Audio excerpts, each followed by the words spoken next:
بسم الله الرحمن الرحيم والصلاة والسلام على أشرف المرسلين سيدنا محمد عليه الصلاة والسلام. Salam alaikum, bonjour tout le monde. Donc c'est la troisième vidéo pour la formation Arduino. Donc اليوم راح نديروا les boutons poussoirs. حنا شفنا في la vidéo اللي فاتت باللي on a commencé هزينا une idée على les boutons poussoirs. شفنا les boutons poussoirs normalement ouverts. عندهم deux positions. La première position c'est relâché, معناها le courant ne passe pas. نقولوا le circuit est ouvert. Appuyé, donc le courant passe, le circuit est fermé.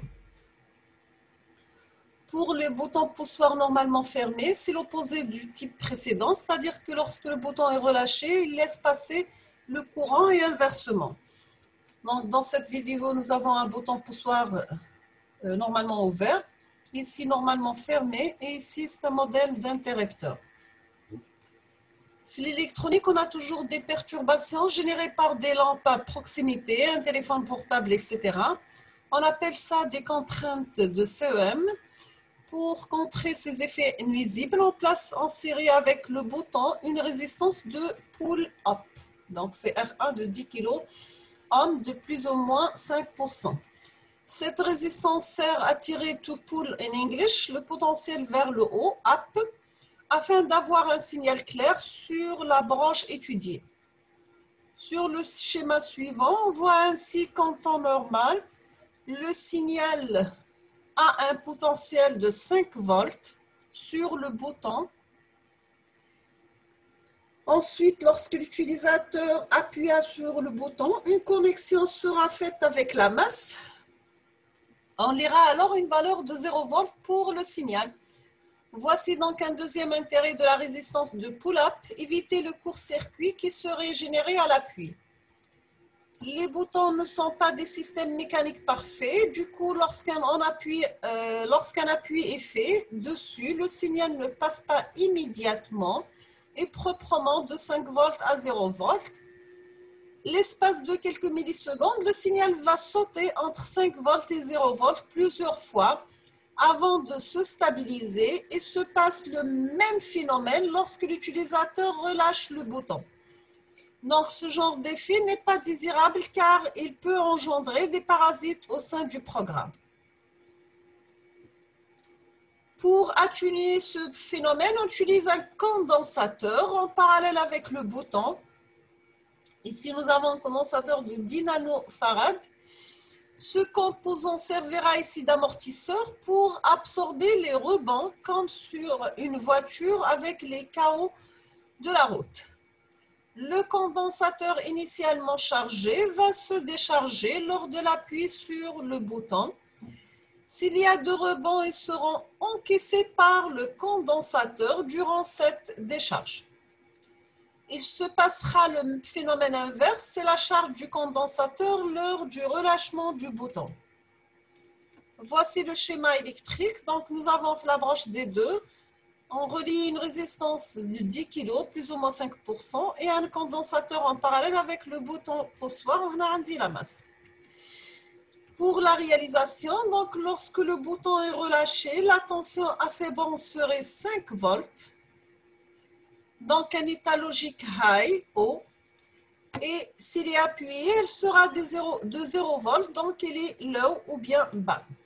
Pour le bouton poussoir, la partie programmation, donc nous avons la fonction digital read, permet de lire l'état logique d'une entrée logique. Cette fonction prend paramètre qui est la branche à tester, elle retourne une variable de type ENT. Donc, le programme suivant allume une LED lorsque le bouton est appuyé. Lorsqu'on relâche le bouton, la LED doit s'éteindre. Donc, constante ENT, bouton égal à 2. Donc, le bouton est connecté à la branche 2 de la carte Arduino.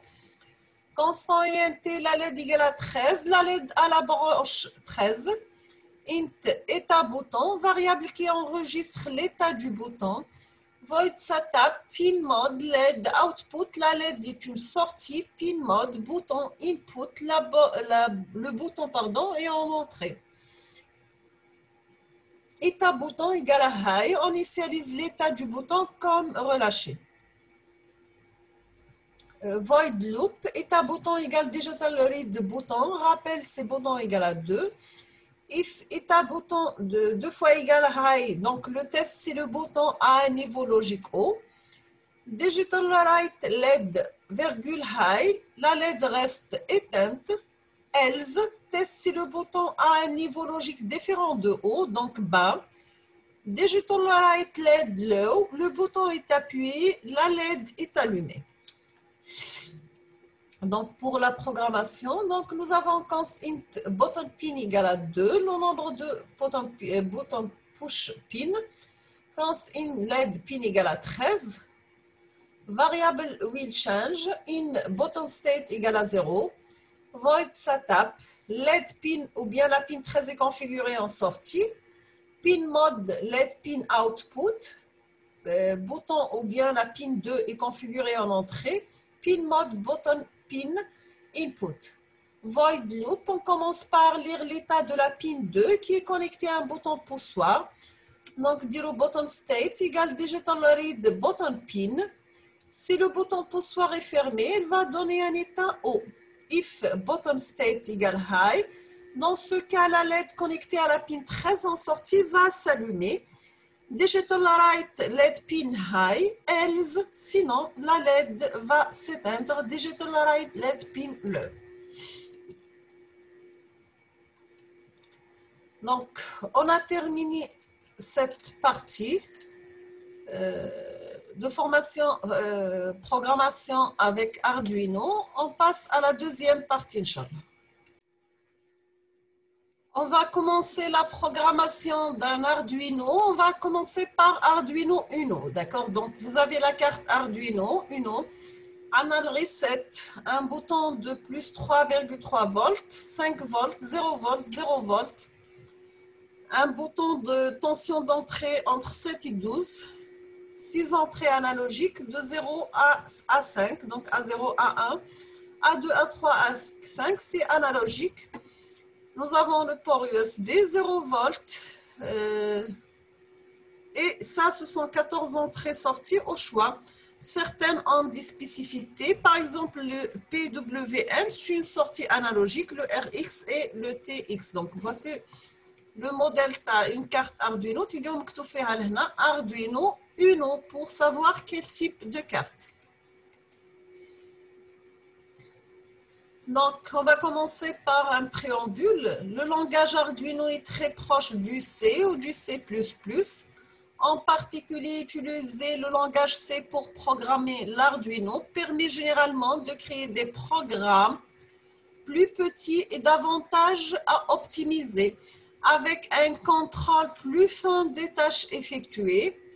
Le C est adopté dans le monde entier pour la programmation de microprocesseurs, car il offre un bon compromis entre l'effort de développement et l'efficacité du programme, mais aussi en raison de son histoire, il existe des bibliothèques optimisées, une documentation très complète et des manières de résoudre les problèmes. Donc, si vous trouvez que le langage Arduino crée des programmes trop lourds ou trop longs et que vous préférez tirer parti au maximum des performances de votre carte, ou si vous voulez une approche plus modulaire, réécrire vos programmes en langage C pourrait être le bon choix à faire. Donc, nous avons heureusement tous les outils sont déjà présents, dissimulés sous le capot dans EDE d'Arduino, dans mon cas particulier. Comme je développe sous Linux, Arduino utilise le compilateur AVR-GCC et AVR-DUD pour téléverser les programmes. Je peux donc utiliser ces outils pour développer un programme en langage C au lieu du langage Arduino et téléverser ce programme dans la carte. Dans les préférences de l'EDE Arduino, des options permettent d'augmenter la quantité d'informations et de notifications affichées à l'écran lorsqu'un programme est compilé et téléversé. Voilà qui est très utile pour comprendre l'enchaînement des commandes du process de compilation. Donc, nous avons ces C++ qui sont lancés en coulisses dans l'interface graphique. On peut reproduire ce process, compiler notre programme en lançant la commande avr-gcc avec les bonnes options, puis exécuter avr-dud avec les bonnes options pour le téléversement. Le diagramme ci-dessous montre toute la chaîne de compilation de code source en langage C jusqu'au téléversement dans la carte. Donc, nous avons ces sources code, le avr-gcc compile, object file. Je passe à travers avr-gcc link, donc ELF programme. Et ça sera là comme entrée le système librairie. Donc, j'aurai la sortie de ELF programme. Donc, on dit AVR Object Copy Converter, Hex Data, le AVR-dud upload vers la carte. Donc, du code source en langage C jusqu'au téléversement dans la carte Arduino avec la chaîne de compilation AVR-GCC. Le langage Arduino est très proche du C et du C++. Nous avons la syntaxe du langage, deuxièmement les variables, troisièmement les conditions. Pour la syntaxe du langage, la syntaxe d'un langage de programmation, c'est l'ensemble des règles d'écriture liées à ce langage. Le code minimal avec Arduino, nous devons utiliser un code minimal lorsqu'on crée un programme. Ce code permet de diviser le programme que nous allons créer en deux grosses parties. Donc, nous avons une fonction d'initialisation de la carte, void setup, le contenu de l'initialisation. Fonction principale, elle se répète, s'exécute à l'infini, void loop, contenu de votre programme. Donc, pour la fonction setup, dans ce code se trouvent deux fonctions. Les fonctions sont faites des portions de code. Donc, nous avons fonction d'initialisation de la carte, void setup, le contenu de l'initialisation. On écrit le code à l'intérieur. Donc, nous avons cette fonction setup est appelée une seule fois lorsque le programme commence. C'est pourquoi c'est dans cette fonction qu'on va écrire le code qui n'a besoin d'être exécuté une seule fois. On appelle cette fonction fonction d'initialisation. Pour la fonction loop, c'est donc dans cette fonction loop où l'on va écrire le contenu du programme.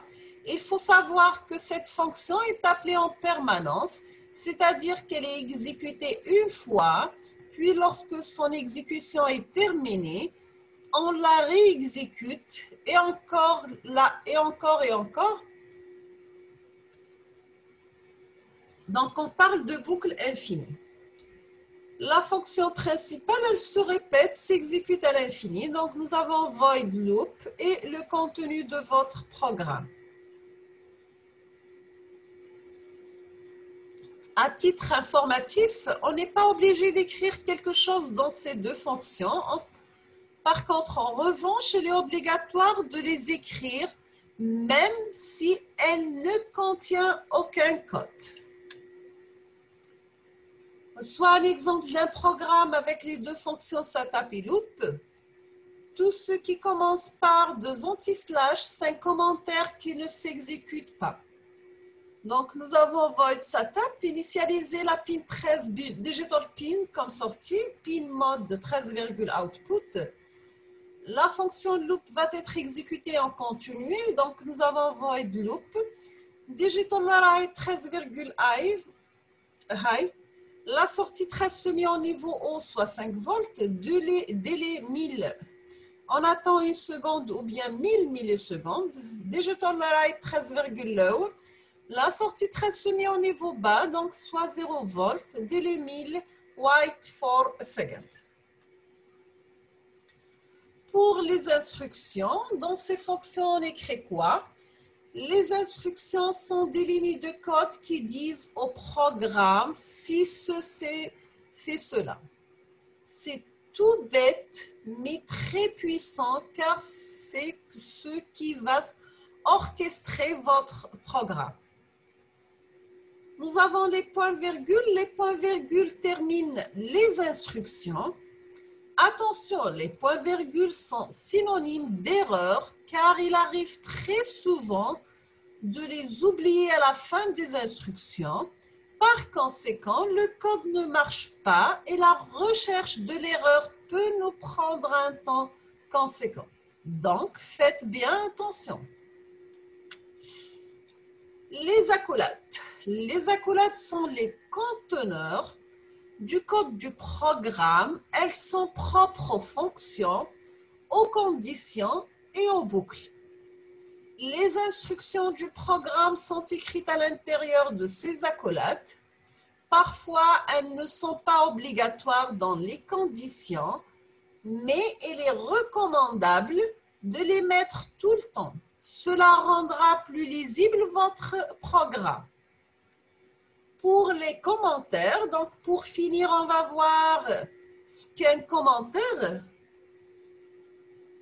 Donc, je l'ai déjà mis dans les exemples de code. Ce sont des lignes de code qui seront ignorées par le programme. Elles ne servent en rien lors de l'exécution du programme. Pour les accents, il est formellement interdit de mettre des accents en programmation, sauf dans les commentaires.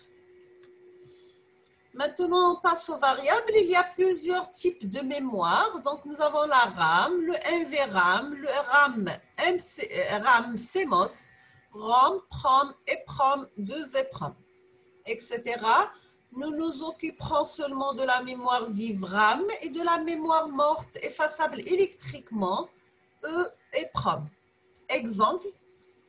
Imaginons que vous avez connecté un bouton poussoir sur une broche de votre carte Arduino. Comment allez-vous stocker l'état du bouton, appuyé ou bien éteint? Donc, une variable, qu'est-ce que c'est? Une variable, c'est un nombre. Ce nombre est stocké dans un espace de la mémoire vive, la RAM du microcontrôleur. Ce nombre a la particularité de changer de valeur. Une variable est en fait le conteneur du nombre en question. Et ce conteneur va être stocké dans une case de la mémoire. Si on matérialise cette explication par un schéma, cela donnerait le nombre, ce qui donne des variables et après mémoire. Donc, nous avons le symbole égale flèche signifie et contenu dans. Maintenant, on passe au nom d'une variable. Le nom d'une variable accepte quasiment tous les caractères, sauf le point, la virgule et les accents. En effet, elle n'accepte que l'alphabet alphanumérique de petit a jusqu'à petit z, de A jusqu'à Z majuscule, de 0 à 9 et le underscore. Maintenant, on passe au définir une variable. Si on donne un nombre à notre programme, il ne sait pas si c'est une variable ou pas. Il faut lui indiquer. Pour cela, on donne un type aux variables. Oui, car il existe plusieurs types de variables. Par exemple, la variable x vaut 4. On met x égale 4, point virgule. Maintenant, on passe pour définir une variable. Eh bien, ce code ne fonctionnerait pas car il ne suffit pas. En effet, il existe une multitude de nombres. Les nombres entiers, les nombres décimaux, c'est pour cela qu'il faut assigner une variable à un type. Voilà les types de variables les plus répandus. Donc, nous avons type int, c'est-à-dire quel nombre est stocké. Donc, c'est un entier. Les valeurs maximales du nombre stocké, c'est moins 32 768 à plus 32 767. Le nombre sur x bits, c'est sur 16 bits. Le nombre d'octets, c'est 2 octets. Pour le type langue, donc ce sont des entiers moins 2 147 483 648 jusqu'à le plus sur 32 bits et 4 octets. De type char, donc ce sont des entiers moins 128 à plus 127, donc sur 8 bits, 1 octet. Float, c'est décimal, c'est moins 3,4 fois 10, 38 à plus 3,4 par 10, 38, donc c'est sur 32 bits. Donc 4 octets, double c'est décimal, à 32 bits et 4 octets. Définir une variable, par exemple, si notre variable x ne prend que des valeurs entières, on utilisera les types entiers, long ou char. Si maintenant la variable x ne dépasse pas la valeur 64 ou 87, alors on utilisera le type char. Donc on met char, espace x égale 0, point virgule.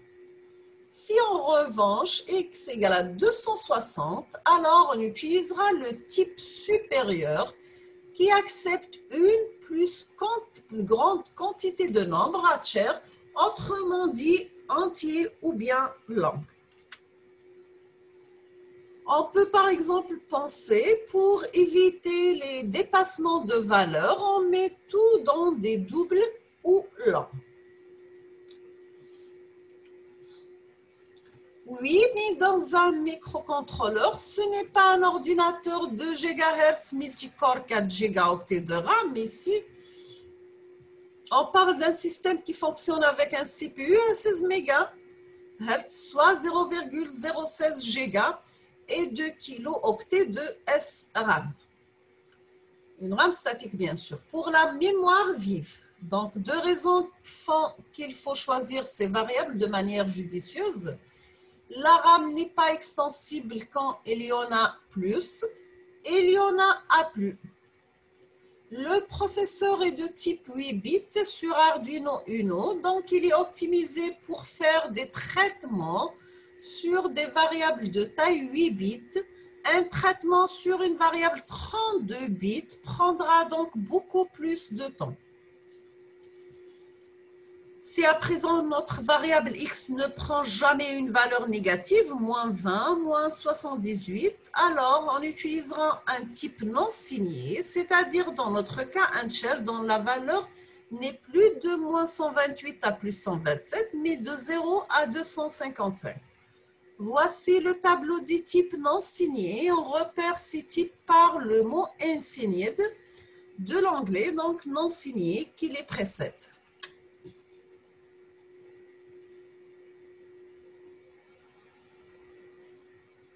Donc, nous avons type, insigned, char, entier non négatif.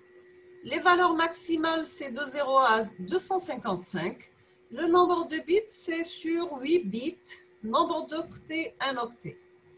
Pour insigned entier, ce sont des entiers non négatifs de 0 à 65 535 sur 16 bits et 2 octets. Et nous avons aussi insigned long.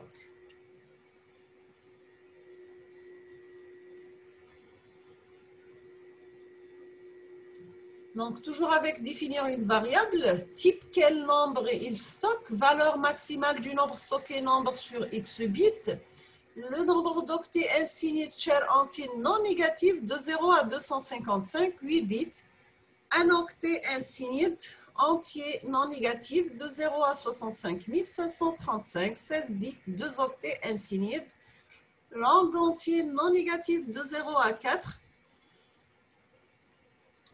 Donc, nous avons sur 32 bits, 4 octets. Une des particularités du langage Arduino est qu'il accepte un nombre plus important de types de variables.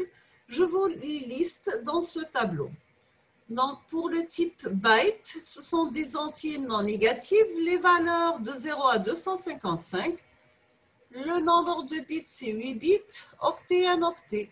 Word. Entier non négatif de 0 à 65 535 sur 16 bits, 2 octets. Booléen, entier non négatif de 0 à 1 sur 1 bit et 1 octet. Pour les variables booléennes sont des variables qui ne peuvent prendre que deux valeurs, vrai ou faux. Elles sont utilisées notamment dans les boucles et les conditions. Nous verrons pourquoi une variable booléenne peut être définie de plusieurs manières. Donc, nous avons une variable fausse car elle vaut false, du terme anglais faux. On met booléenne, variable égale false, point virgule. Des variables vraies qu'elle vaut true, du terme anglais vrai. Donc, on met variable, booléenne variable égale true. Donc, quand une variable vaut 0, on peut considérer cette variable comme une variable booléenne. Elle est donc fausse. En revanche, lorsqu'elle vaut 1 ou n'importe quelle valeur différente de 0, on peut aussi la considérer comme une variable booléenne. Elle est donc vraie. Voici un exemple. Une variable est fausse car elle vaut 0, donc on met int variable égale à 0. Une variable est vraie car elle vaut 1, donc int variable égale à 1. Une variable est vraie car sa valeur est différente de 0 et int variable égale à 42.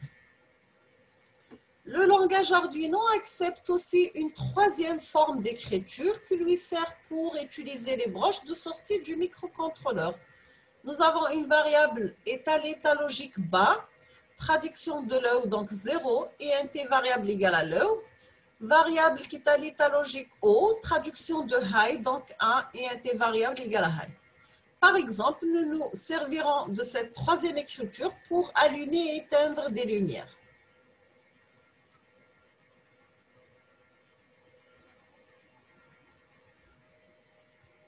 Donc, je vais m'arrêter ici dans cette vidéo et je termine la suite dans les prochaines vidéos, Inch'Allah, ou les prochains cours.